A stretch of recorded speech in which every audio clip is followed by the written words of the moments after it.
মাজুলীত ব্ৰহ্মপুত্ৰৰ জলস্তৰ বৃদ্ধি ফলত অনিৰ্দিষ্ট কাললৈ বন্ধ থাকিব কমলাবাৰী অফলামুখ নিমাতী ফেৰী সেৱা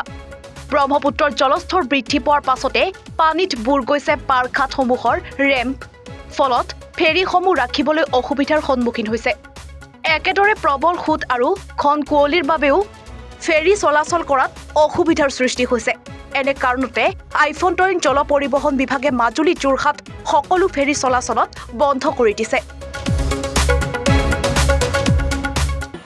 10টা বজাৰ পৰা পানী শুকাই আছিল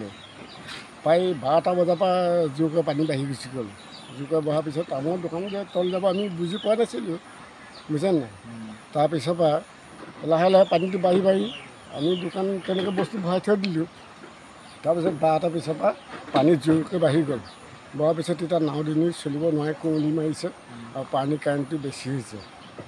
সেইকাৰণে নাও চলিব নোৱাৰে মাজুলীৰ পৰা উজ্জ্বল পেগুৰ ৰিপৰ্ট এনিফাৰ 24